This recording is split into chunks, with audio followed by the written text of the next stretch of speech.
This is how you died. From the outset, Project Zomboid gives the player the expectation of failure. The sense that not only will they lose often, but with each loss, they weave their own tragic story of survival. Now, zombies and survival go hand in hand since the days of escaping the haunted Spencer Mansion. But Project Zomboid has a much deeper approach to the survival aspects of any other game in the genre, and masterfully balances simulation with approachability.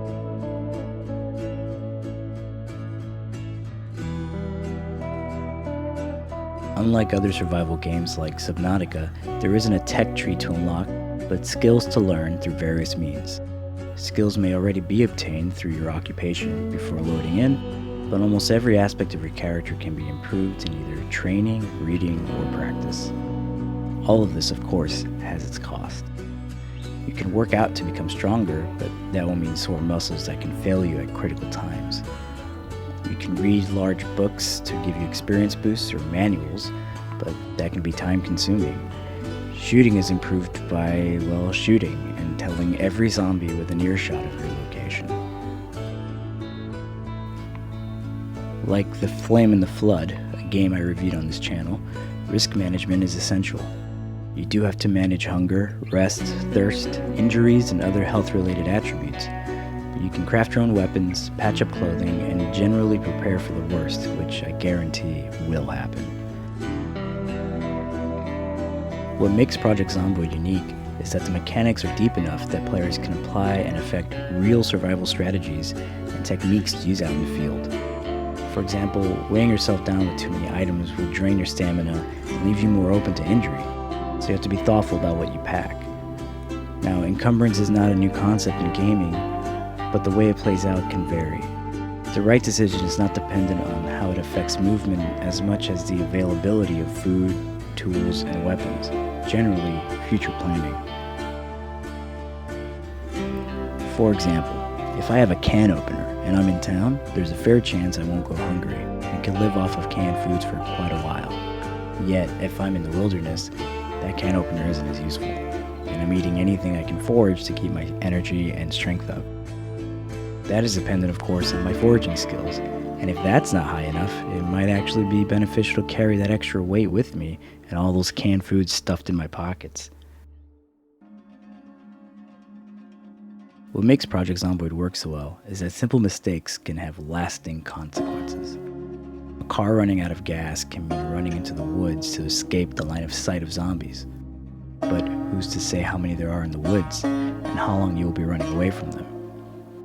Turning a corner too quickly can result in being spotted. Not checking broken windows for glass can cut your hands as you hop through or make loud crunches as you step on the ground, alerting other zombies. Fire can spread from place to the dead, resulting in huge migrating blazes. You even have to face the psychological, battling depression and panic. Pain might keep you up all night and not allow for proper stamina recovery. The list of possible outcomes goes on, but in the end, it's always the same. It's bleak, it's lonely, and you face doom. Sure, there are those YouTube superstars that can survive for thousands of hours or in-game years, but does any of that really matter if you're just alone? Zomboid plays to the somewhat naive notion that one could rough it out there on their own. In a single-player campaign, notwithstanding any modding, you are very much alone at the end of the world. The land is filled with the dead lingering, and their number will increase over time. The joy comes from overcoming the challenges, learning the systems and mastering your foes. Setting up sound traps, alarms, and fires to distract the herds away from your home can be a lot of fun. Finding a remote spot to build your home and maybe do some fishing and foraging has its appeal as well. There's no right way to play, but finding your way through the gloom can be rewarding in itself.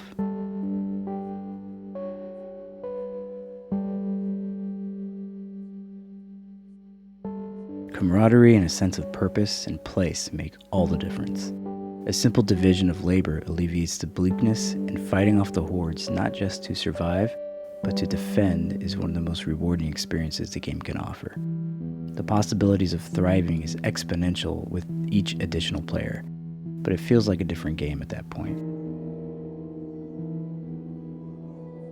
Now, the game is technically unfinished and has been receiving updates and new features for the better part of 10 years.